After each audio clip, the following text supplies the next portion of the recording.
Snow crunched beneath 7-year-old Lila Brown's torn shoes as she froze in the yard. Her breath came out in white puffs that vanished into the gray sky, her little arms wrapped tight around her chest.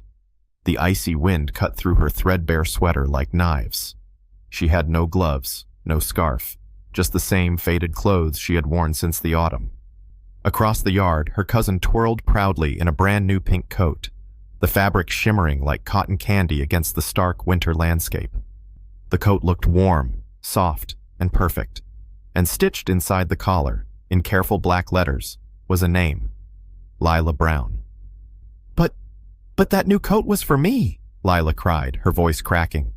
Her big brown eyes filled with tears that stung against the cold as they slid down her cheeks. Her lips trembled, and she pointed with shaking fingers. It came in the box with my name on it. Her cousin laughed, spinning faster, showing off the shiny buttons. Look at me. Isn't it beautiful? She shouted, oblivious to Lila's sobs. On the porch, Aunt Marjorie leaned against the doorframe with her arms crossed, lips twisted into a thin smile. Stop whining, girl. Clothes don't have names. If it fits your cousin, it's hers. But you took everything from the box, Lila stammered, clutching her thin sweater tighter. The boots, the sweater, even the toy. Her voice trailed off into a sob. Enough, Marjorie snapped, her eyes narrowing. Be grateful you even have a roof over your head. Don't make me regret keeping you here. Inside, Uncle George slouched in his chair, eyes glued to the glowing television. The sound of the football game roared through the living room. He didn't look at Lila. He never did. His only reaction to her cries was to raise the volume so he wouldn't have to hear them. Lila's knees buckled, and she sank into the snow. Her tiny hands dug into the icy ground as she sobbed, shoulders shaking, breath puffing in shallow bursts. The sight of her cousin parading around in the gift meant for her tore at her heart like shards of glass. And then, another sound broke through the scene. The deep hum of an engine. The crunch of tires on frozen gravel. At the end of the street, a polished black car slowed to a stop. The driver's door opened, and out stepped an elderly man in a heavy wool coat, his silver hair catching the dim winter light. His cane tapped against the ground as he walked, but his stride was firm, purposeful. He had come quietly, without notice, without cameras. He had come to see with his own eyes whether the gifts his foundation sent to the children of the town were reaching the right hands. And what he saw stopped him cold. A small black girl kneeling in the snow, shivering in rags, tears freezing on her cheeks. A cousin laughing in a brand new coat that still bore the stitched name Lila Brown. And on the porch, a woman watching with arms crossed, satisfied. The old man's chest tightened, his jaw clenched, his cane pressed harder into the frozen earth. This was not charity fulfilled. This was theft, betrayal, cruelty. And as his eyes locked on the trembling child in the snow, he knew, today, someone's life was about to change forever. The polished black car idled at the curb, steam rising from its exhaust like breath in the cold air. Lila lifted her head at the sound of crunching footsteps on gravel. Her wide eyes blinked away frozen tears, struggling to focus through the blur. The elderly man came closer, each step steady despite the cane tapping against the icy ground. His wool coat swept against his legs, and the wind tugged at the brim of his hat. He looked like a figure out of a storybook. Stern, dignified, but with a kind of weight in his gaze that could make liars crumble. Lila's cousin noticed him first. She stopped twirling and clutched the pink coat tighter around her shoulders, her smile faltering. "Mama," she whispered, uncertainty creeping into her voice. On the porch, Aunt Marjorie's painted lips spread into a brittle smile. Her eyes darted to the car, to the man, to the child sobbing in the snow. She straightened her blouse, brushed invisible dust from her skirt, and hurried down the steps. "Oh, what a surprise," she exclaimed, her voice sugary sweet. "Mr. Whitmore, isn't it? What an honor to see you here in person." The man's name was Henry Whitmore, one of the country's most respected philanthropists. His foundation had spent decades sending winter aid to orphanages and foster homes, ensuring no child would freeze when the snow fell. He did not smile back. His gray eyes swept over the scene, the trembling girl in rags, the laughing cousin, the stitched name inside the coat. He stopped at the edge of the yard, resting both hands on his cane. His voice, when it came, was calm but sharp enough to cut glass. "Who is the child crying in the snow?" Marjorie's smile quivered. "Oh, her? That's just Lila, my late brother's girl. We've taken her in, of course, out of kindness. But you know how children can be. So dramatic." She laughed lightly, glancing nervously at the guests in her mind that were not there. "The coat was a little big for her. So naturally, I gave it to my own daughter. It would have gone to waste otherwise." Lila's sobs broke the silence. She pushed herself shakily to her feet, her thin legs trembling. "No," she cried, her voice hoarse. "It had my name. It was mine. They took it. They took everything from me." She lifted her hands, red and raw from the cold, and pointed at her cousin. "Even the boots, even the toy." Henry's gaze darkened. He crouched slightly, leaning on his cane, and extended a hand toward her. "Come here, child." For a moment, Lila hesitated, glancing at her aunt's sharp eyes. But then her bare feet stumbled through the snow and she reached his side. He touched her shoulder gently, his hand warm and steady. "Show me," he said softly.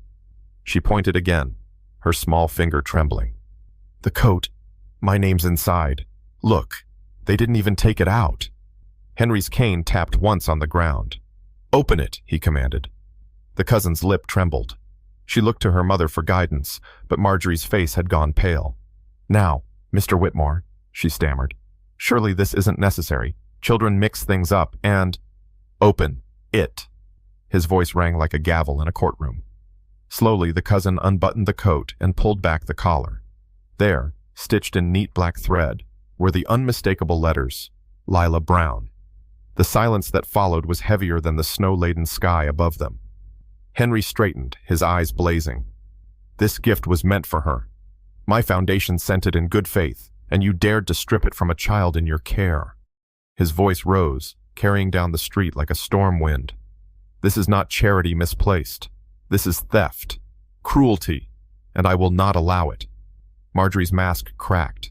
"Please, Mr. Whitmore, you don't understand." But he did. He understood perfectly, and his judgment had only begun. Henry Whitmore's cane struck the frozen ground once, sharp and decisive. "Inside," he said, his voice low but unyielding. He wasn't asking. He was commanding. Marjorie's painted smile crumbled. She glanced at the open collar of her daughter's coat, Lila's name still gleaming like evidence carved in stone, and knew there was no denying it now. "Of course, Mr. Whitmore," she stammered, gesturing toward the house. "Please, come in. It's bitterly cold. Let's talk like civilized people." Henry's gray eyes didn't leave her face. "Civilized people do not strip children of what belongs to them," he murmured. Then, turning to Lila, he offered his hand. "Stay by me, child." Together they walked across the snow-dusted path, the millionaire's stride steady, the little girl's steps hesitant but clinging to his coat as though it were a lifeline. The cousin lingered behind, shoulders hunched, clutching the coat like it had turned to lead. Inside, the warmth of the house struck them at once. The smell of roasted meat, the faint crackle of the fire, the glow of a television. And there, slouched deep in an armchair, sat George, the uncle. His belly strained against his shirt buttons, and his eyes remained glued to the flickering game on the screen. He barely turned his head when Henry entered. "Marjorie, who's this old man?" he grunted, reaching for his drink. Marjorie's voice was tight. "George, this is Mr. Whitmore, the benefactor. He came to check on the gifts." George chuckled dryly, never tearing his gaze from the television. "Figures. You send a bunch of boxes every winter. Kids outgrow stuff anyway. Doesn't matter who wears it." Henry's cane struck the floorboards with a crack that echoed through the room. George finally looked up, startled. The old man's eyes bore into him with a fury that made the football game seem like static noise. "Doesn't matter," Henry's voice thundered. "A child kneels outside in the snow, freezing, while you sit here fat and idle, saying it doesn't matter. That coat was stitched with her name. It was meant to shield her from this very winter, and you—" He swung his gaze to Marjorie, who flinched. "You stole it and dressed your own child in her place." Lila clung tighter to Henry's coat. Her lips trembled, but for the first time she felt someone's anger burn on her behalf, not against her. George rolled his eyes and leaned back in the chair. "You're overreacting. The girl's alive, ain't she? She's got a roof, food. That's more than most." Henry's jaw clenched so tight the muscles twitched. He turned to Lila, lowering his voice so only she heard. "Tell me, child, how long have they treated you this way?" Her big eyes lifted, hesitant, but she found courage in his steady gaze. "Always," she whispered. "They never give me what's mine. They say I should be grateful, but they take everything, even the toy in the box. They said I didn't deserve it." The silence that followed her words was deafening. The crackle of the fire, the roar of the game, even Marjorie's shallow breaths, all of it faded beneath the weight of truth spoken aloud. Henry straightened, his voice cutting like a blade. "George, Marjorie, you have not only failed this child, you have mocked the very purpose of charity.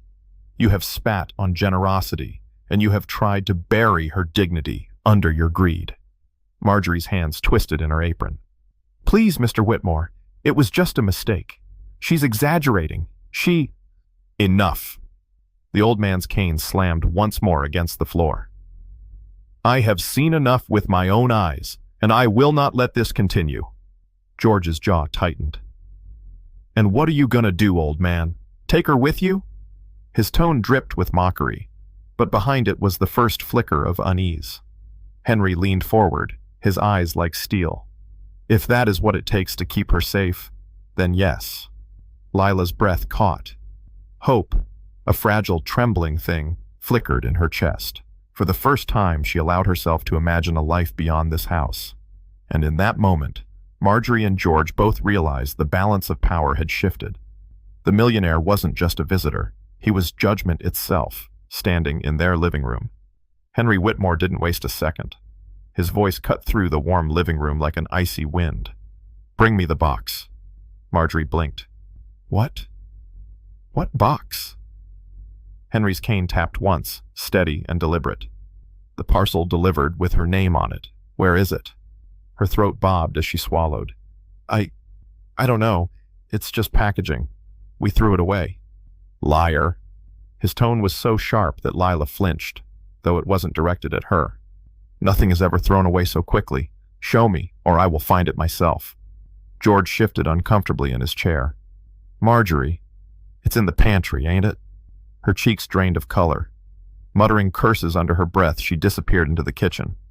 Moments later, she returned, a flattened cardboard box trembling in her hands. Across its side, in bold black ink, was the truth she had hoped to bury. For Lila Jameson. Henry took the box from her and turned it for all to see. The cousin's eyes darted to the floor, shame flooding her face. At that exact moment, the doorbell rang. Marjorie froze. George frowned. Henry's eyes narrowed.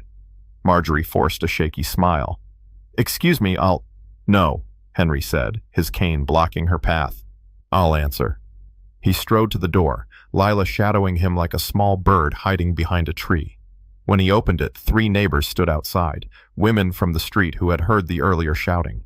One clutched her shawl tightly, another glanced at Lila with worried eyes. We heard crying in the yard," one said softly. "It sounded like a child." Henry's voice was calm, but edged with steel. "You heard correctly. This child, whose coat was stolen, whose gifts were stripped, whose cries went unanswered." He held up the box with Lila's name like it was a banner. "And you will bear witness." The neighbors exchanged glances. One whispered, "I saw Marjorie earlier, parading her girl in a brand new coat.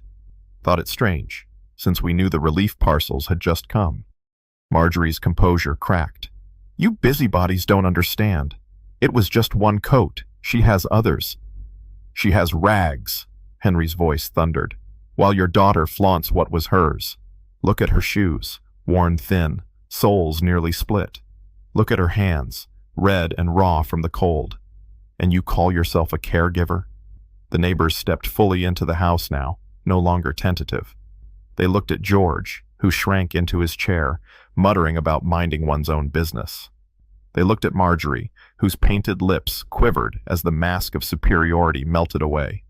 Lila, pressed close to Henry's side, felt her heart pound. For once, she wasn't invisible. For once, adults weren't pretending not to hear. Henry turned, lowering himself to the child's height. His voice softened. "Do you want to show them, Lila? Do you want them to see what was taken from you?" Her small hands shook, but she nodded. Slowly, she pointed at the cousin, who still wore the bright pink coat. "That's mine," she whispered, her voice cracking but steady. "It came with my name. She took it." The room went silent. Every adult present felt the weight of the child's words. No argument, no excuse, no performance could erase the truth in her trembling voice. The cousin began to cry, tugging at the zipper as if to shed the coat that had suddenly become unbearably heavy. Marjorie rushed forward. "Don't cry, darling. It's not your fault." But Henry's cane blocked her again. "No. Let her face what you forced her into. This shame is yours, not hers." The neighbors, emboldened now, murmured in agreement. One said, "We'll testify if needed, Mr. Whitmore. We've seen enough over the years." George muttered, "Testify? For what? You can't take her word over ours." Henry's eyes blazed. "Oh, but I can, and I will. I have influence with the courts, with the council, with every board your names might one day cross. This child will not be silenced again."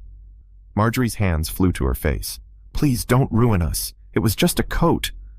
But Henry only turned to Lila, his expression softening once more. "It was never just a coat. It was dignity, and she deserves it back."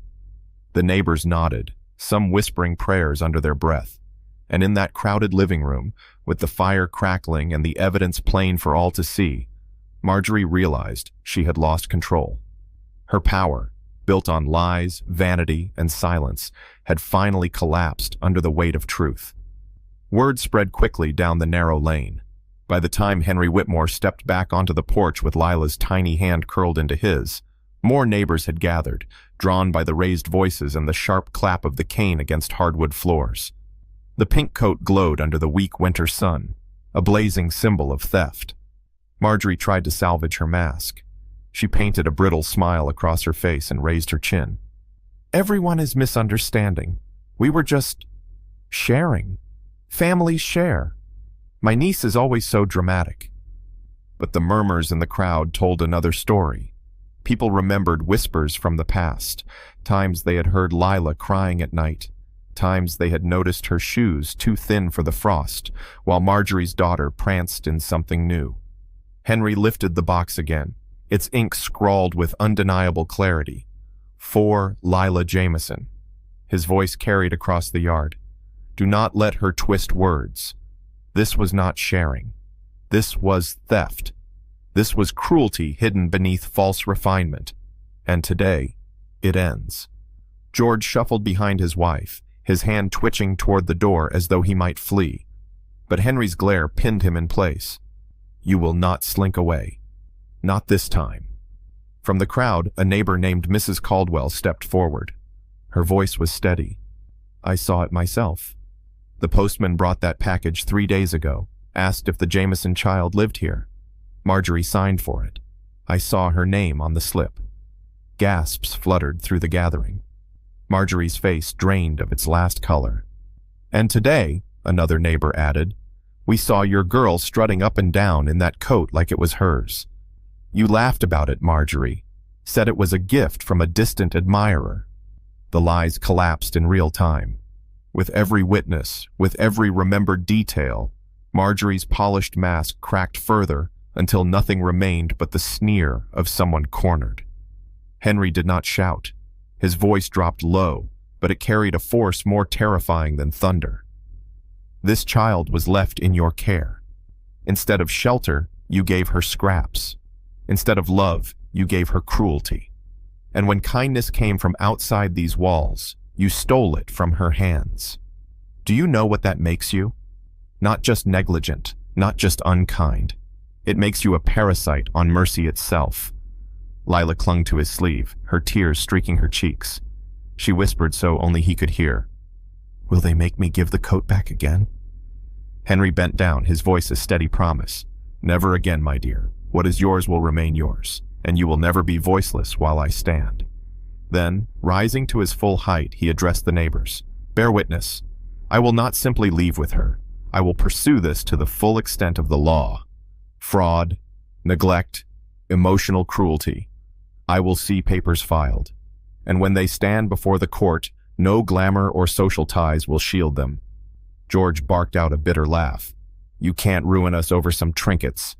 Who do you think you are? Henry's eyes narrowed. I am the man who sent this gift. I am the one who trusted your household to treat a child with basic decency. And I am the one who will make certain you answer for failing in that duty. The crowd erupted, murmurs turning into firm words, agreement, outrage, promises of testimony. We'll speak up. She deserves better. It's gone on too long. Marjorie grabbed her daughter's hand and tried to pull her inside, but the girl tugged free. Mama, I don't want it anymore. It's not mine. The coat slipped from her shoulders, landing in the dirt. All eyes turned back to Lila, still trembling but holding herself upright beside Henry. The image was seared into everyone's mind. A child wronged, her stolen dignity lying in the mud, and the benefactor who refused to let her fade into silence. And as Henry placed his heavy coat across Lila's shoulders, shielding her from the biting wind, he looked back at Marjorie one final time. Your mask is gone. Your neighbors see you. And soon, so will the law. The next morning, the Jameson house was eerily quiet. For once, no shouting, no scolding, no bitter mutterings carried through the thin walls.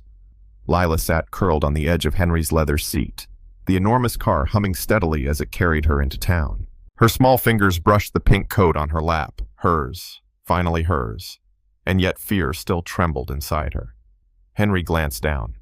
You don't have to be afraid anymore, Lila, he said, voice steady as steel. But we'll make sure this never happens again. That means laws, not just words. At the county office, papers rustled, pens scratched, and witnesses arrived one by one. Mrs. Caldwell carried the memory of the postman's slip.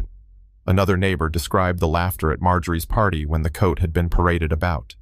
The clerk listened, brow furrowed deeper with each testimony. Henry's reputation carried weight, but today he leaned on evidence, not wealth. He laid out the package itself, the torn address label still bearing Lila's name. By noon, protective custody papers were filed. For now, Lila would stay under Henry's guardianship until the hearing. A social worker arrived to check her condition. When she lifted Lila's shoes and saw the holes, she shook her head. This child was neglected, severely. News spread quickly, faster than rumors of a party dress. By evening, headlines bloomed online. Philanthropist's gift stolen from orphan niece, investigation underway. At home, Marjorie's face was twisted in fury. She paced the living room, clutching her phone. He's destroying us. Years of reputation, gone overnight. George sank into his armchair, muttering, It's just a coat. Why is he making such a fuss? Marjorie whirled on him, eyes flashing. Because it's him. He wants to look like a hero. We can't let him win. She tapped furiously at her phone, calling an old friend at a magazine, spinning a tale of misunderstanding and malicious exaggeration. But the story wouldn't bend. Witnesses contradicted her every claim. Even her own daughter refused to lie, saying plainly to the investigator, the coat was meant for Lila. Mama made me wear it. Desperation sharpened into venom. Late that night, Marjorie marched up the driveway of Henry's estate, George trailing behind like a reluctant shadow. She hammered the brass knocker with both fists until the butler answered. I demand to see him, she screeched. He's kidnapped my niece. But when Henry appeared at the top of the stairs, calm in his robe, his answer was unwavering. She is safe, and you will speak to the court before you ever speak to her again. Marjorie's mask slipped entirely, fury spilling out unchecked. You think money gives you the right to tear apart families? She's ours to raise as we see fit. Henry descended slowly, each step a sentence. Family is not a license for cruelty. It is a responsibility, and you failed. He stopped at the last stair, towering above them. Do not return here. Next time, it won't be a butler turning you away. It will be the law. The door shut with finality. Outside, winter wind howled around the disgraced couple. For the first time, George muttered something Marjorie didn't want to hear. Maybe he's right. Maybe we went too far. But she silenced him with a glare. No, we fight. Inside, Lila peeked from the hallway, her stuffed bear clutched tight. Will they come back? She whispered. Henry knelt so their eyes met. They might try, he admitted. But the difference now, Lila, is that you won't be alone. Not ever again. And with that promise, she exhaled a little more of the fear she had carried for years. The courthouse smelled faintly of dust and polished oak. Sunlight streamed through the tall windows, painting sharp lines across the benches where neighbors, reporters, and curious townsfolk sat shoulder to shoulder. Every whisper stilled when the bailiff called the session to order. At the plaintiff's table, Henry sat tall in his dark suit, his hand resting lightly on Lila's shoulder. The girl, dressed in a soft blue dress chosen for her comfort, clutched her stuffed bear tightly against her chest. She was nervous, but she was not alone. Every time her eyes flicked upward, Henry was there, steady as a mountain. Across the aisle, Marjorie Jameson adjusted her fur collar and lifted her chin high. George slouched beside her, avoiding everyone's gaze. Her lawyer leaned close, whispering furious instructions, but her painted smile did not falter. For years she had controlled the narrative. Today she hoped her poise might bend the truth again. The judge entered, robes sweeping the floor, and the proceedings began. Henry's attorney rose first, voice clear. Your Honor, today we will prove that the defendants deprived a minor of rightful aid, subjected her to neglect, and willfully stole resources meant for her welfare. Gasps rippled when the evidence was placed on the table. The torn cardboard box, the shipping slip bearing Lila's name, and photographs of the pink coat lying discarded in the dirt. The courtroom leaned forward. Witnesses followed, each more damning than the last. Mrs. Caldwell took the stand, her voice firm despite Marjorie's glare. I saw her sign for it. The postman asked if Lila lived there. She said yes, then took the package inside. Another neighbor testified about hearing Lila's cries and seeing Marjorie's daughter boast about the mystery admirer's gift. A staff member from Henry's foundation confirmed the box's intended recipient. Piece by piece, the image became undeniable. Finally, the judge allowed Lila herself to speak. Her small frame seemed to vanish behind the wooden witness chair, but when she opened her mouth, silence fell. It had my name on it, she whispered.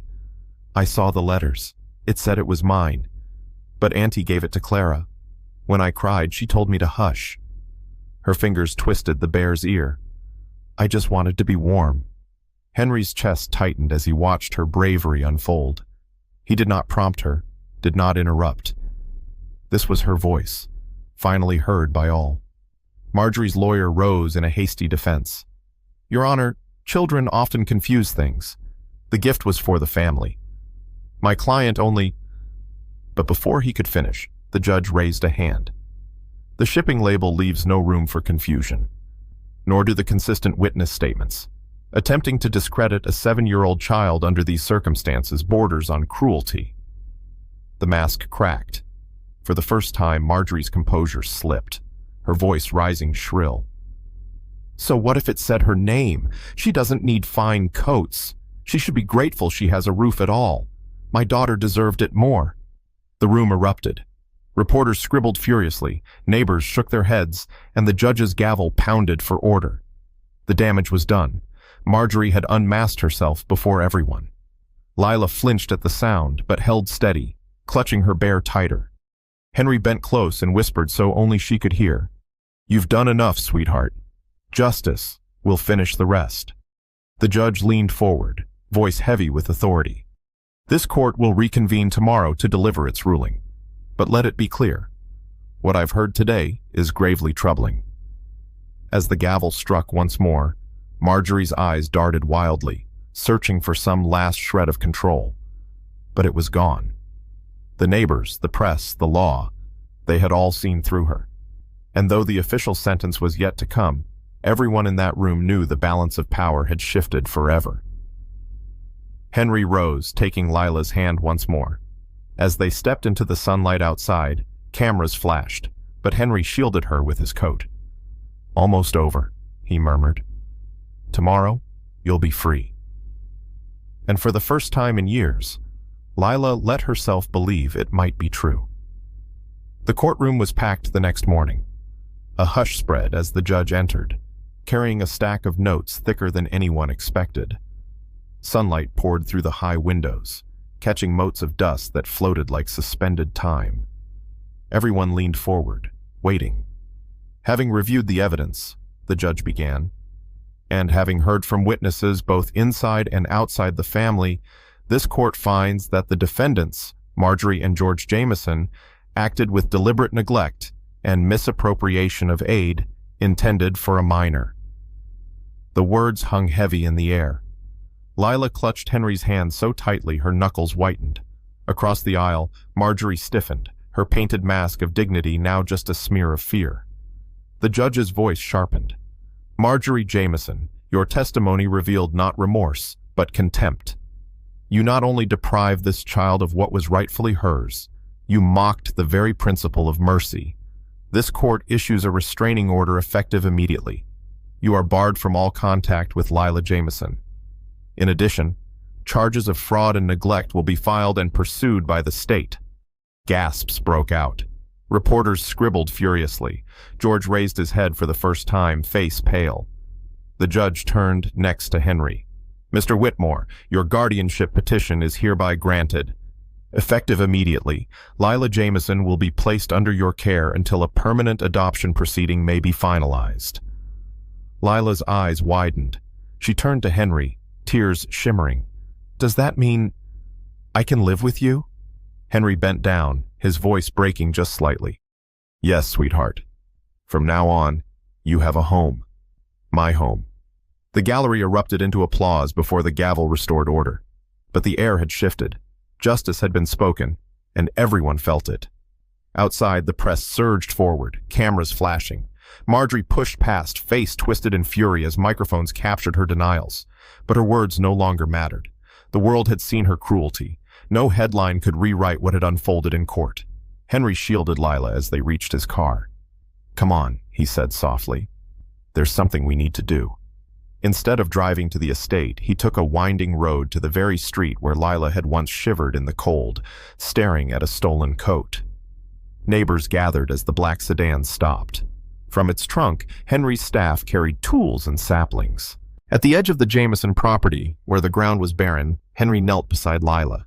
"This place saw your pain," he said, "but it doesn't have to stay that way. We'll plant something here. A promise that what was taken will be restored." Together, with small hands and steady ones, they pressed the young cherry tree into the soil. Neighbors joined, tamping earth, patting roots into place. When it stood upright, fragile but alive, Lila stepped back. Her stuffed bear dangled at her side, her pink coat snug against the breeze.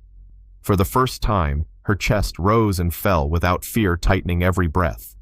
She looked up at Henry. "Will it grow tall?" Henry smiled. "Taller than this house, and every spring it will bloom." A reminder that dignity, once restored, only grows stronger. The crowd cheered softly, not the roar of spectacle, but the warm murmur of community choosing truth over silence. As dusk fell, Lila leaned against Henry's side, eyelids drooping. The last thing she saw before sleep took her was the cherry sapling swaying gently, its roots already beginning to claim the earth. And with that, her story turned from survival to belonging, from stolen gifts to a future no one could take away.